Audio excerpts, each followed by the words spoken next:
The warnings that echo today about the survival of American democracy are not new, but when they come from a sitting governor of the largest state in the Union, they command attention. At Politico's California Agenda Summit in Sacramento, Governor Gavin Newsom made a stark claim. If President Donald Trump has his way, he argued, there may not even be an election in 2028. To many observers, the statement sounded alarmist. Yet behind the rhetoric lies a deeper question. How resilient are the institutions of the United States in the face of a president willing to bend or break constitutional norms for political advantage? And what does this struggle signal to the world watching American democracy? Newsom's warning unfolded in a setting designed to shape elite opinion. Holding up Trump 2028 hats, he portrayed the former president as a man intent on running again, regardless of constitutional restraints. His words reminded the audience of January 6th, of Trump's call to Georgia officials seeking 11,000 votes, and of his continuing insistence that the last election was stolen. According to Newsom, this was not just political theater. It was the groundwork for authoritarianism, a slide toward elections that might no longer be free or fair. He invoked the specter of private security forces loyal not to the Constitution but to one man, deployed around polling places in the next cycle. To his supporters, this sounded like a necessary alarm. To critics, it sounded like partisan exaggeration. Yet either way, it fed a narrative that defines American politics in this moment. The fear that Trump will attempt to extend his power beyond constitutional limits. When analysts were asked whether such a scenario was realistic, responses varied. David Drucker of the Dispatch reminded viewers of a critical point. The 22nd Amendment is clear. No president may serve more than 2 elected terms. Elections in the United States are administered by the states, not by the federal government. No president, no matter how determined, can simply erase that reality. Drucker suggested Newsom's warning was aimed less at the constitutional reality and more at mobilizing Democratic support by painting Trump as an existential threat. Yet Drucker added a caution. While Trump may not be able to overturn constitutional limits, his ability to dominate the political conversation and stretch the boundaries of executive authority remains a fact. The very suggestion of authoritarian possibility keeps Democrats on the defensive, channeling attention away from policy failures and onto Trump's persona. Rick Wilson, a longtime Republican strategist and fierce Trump critic, added another layer. For Wilson, Trump is a gambler who repeatedly pushes boundaries, often succeeding precisely because opponents assume his threats are mere trolling. He reminded audiences that on January 6th, had Congress refused certification, Trump might well have remained in office. This is not speculation, but an acknowledgement of how fragile institutions proved under stress. Trump, Wilson argued, thrives by normalizing transgression. The sight of armed federal forces on city streets, the spectacle of hats advertising a campaign beyond constitutional limits, all contribute to desensitization. Each shock lowers the bar for what seems imaginable. Thus, while Trump cannot legally run in 2028, he can erode public trust to the point where legal boundaries matter less than political will. Peter Baker of the New York Times took this analysis further. The Constitution is explicit, he noted. 2 terms, no more. And yet, as history shows, explicit rules are only as strong as the willingness of political actors to enforce them. When Trump sought to overturn the 2020 election, he did so despite clear legal obstacles and despite advice from his own staff that the election was not stolen. Baker warned against dismissing Trump's words as idle provocation. When Trump floated the idea of terminating the Constitution to reinstate himself, it revealed a mindset unbound by traditional restraint. Therefore, even if pathways to extending power beyond 2028 seem implausible, the mere willingness to imagine them reshapes the political environment. To foreign observers, it signals that the United States, long the champion of orderly transfers of power, now struggles with a leader who openly questions that principle. This domestic debate must be situated within the wider geopolitical context.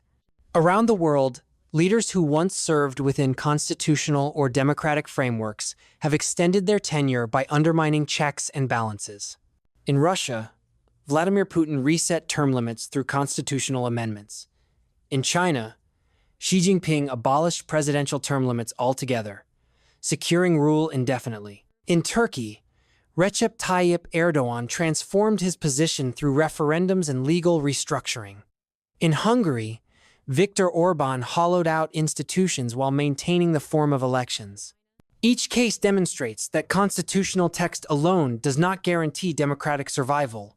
What matters is political culture, institutional independence, and the willingness of elites to enforce boundaries. The warning by Newsom, therefore, should not be judged merely as partisan theater, but as part of a broader recognition that even established democracies are vulnerable to authoritarian drift. Part of Trump's strategy, as analysts noted, is to maintain relevance by avoiding the lame duck label.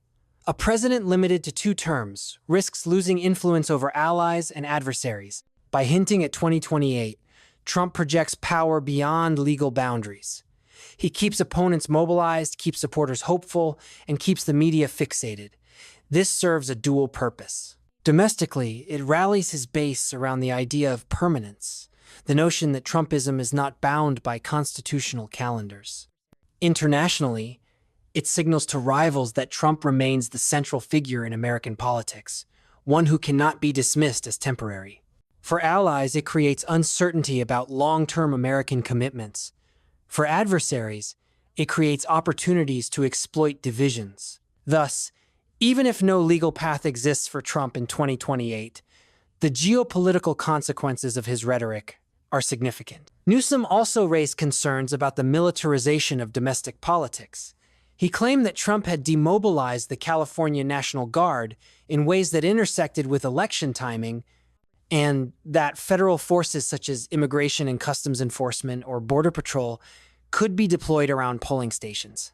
While critics question the plausibility of such scenarios, the underlying concern touches a real point. Authoritarian leaders often use security forces not merely for external threats, but for domestic political control. The United States has long separated military force from electoral processes. If that norm erodes, even symbolically, it reshapes how citizens in the world perceive American elections. The fact that ICE's budget now rivals that of the Marine Corps underscores how federal policing power has expanded. To many observers, this concentration of force under presidential control raises questions about accountability. Whether or not Trump deploys such forces during elections, the perception that he could is itself destabilizing. Globally, the implications are profound. Allies who look to the United States for democratic leadership must reconcile with images of a president who once incited an attack on his own legislature and who now flirts with the idea of extending his rule beyond constitutional limits. For NATO partners, this raises doubts about continuity. For democracies in Asia, it raises questions about whether America can credibly defend democratic norms abroad while struggling with them at home. For adversaries like Russia and China, it offers propaganda ammunition. They can point to American division, to leaders questioning elections, and claim that Washington has no moral authority to lecture others. This weakens the ideological dimension of American power, reducing its ability to rally coalitions not just through military or economic strength, but through shared values. The larger question is whether American institutions can withstand this stress test. Historically, the United States has prided itself on the peaceful transfer of power. From George Washington stepping down voluntarily to Dwight Eisenhower acknowledging constitutional limits, presidents accepted the 22nd Amendment not as a burden but as a safeguard. That culture of voluntary compliance is what distinguished America from authoritarian systems. Yet, as January 6th demonstrated, voluntary compliance can no longer be taken for granted. When a president refuses to concede, when millions believe in election conspiracies, and when political violence erupts, the foundations of democracy tremble. The institutions held in 2021, but only barely. The next challenge may be more severe, especially if fueled by claims of illegitimacy before an election even takes place. This debate also intersects with domestic priorities.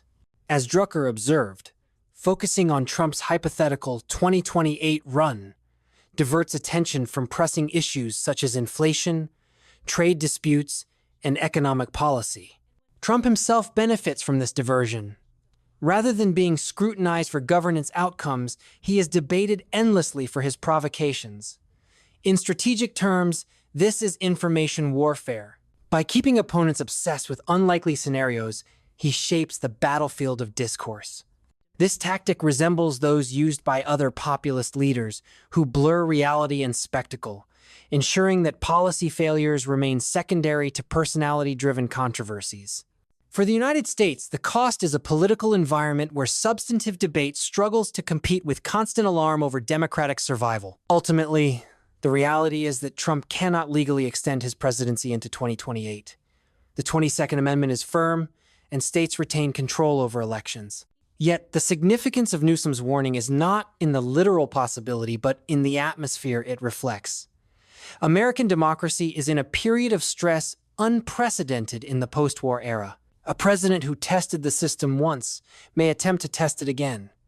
If not by extending terms, then by undermining faith in elections or mobilizing security forces in ways that intimidate voters. The global community, already navigating a world of rising authoritarianism, watches closely. The United States is both a participant and a symbol. If it falters, the repercussions extend far beyond its borders. For democracies struggling against authoritarian pressure in Europe, Asia, and Latin America, American weakness emboldens their adversaries. For authoritarian leaders, it vindicates their model. For citizens worldwide, it raises doubts about the future of the liberal order. Thus, Newsom's statement should not be dismissed outright, nor accepted uncritically. It should be analyzed in the context of political strategy, institutional resilience, and global perception. The warning may serve partisan purposes, but it also captures a genuine anxiety. In an era when leaders from Moscow to Beijing have shown how constitutions can be reinterpreted, and when January 6th revealed the fragility of American norms, no democracy can assume immunity. The strength of the United States lies not merely in its laws, but in the collective commitment to uphold them. If that commitment erodes, then even the clearest constitutional amendments can be bent, ignored, or undermined. The challenge of the coming years will not be whether Donald Trump can literally run in 2028, but whether the system itself can maintain legitimacy in the face of continuous pressure. That is the true cold logic of this moment.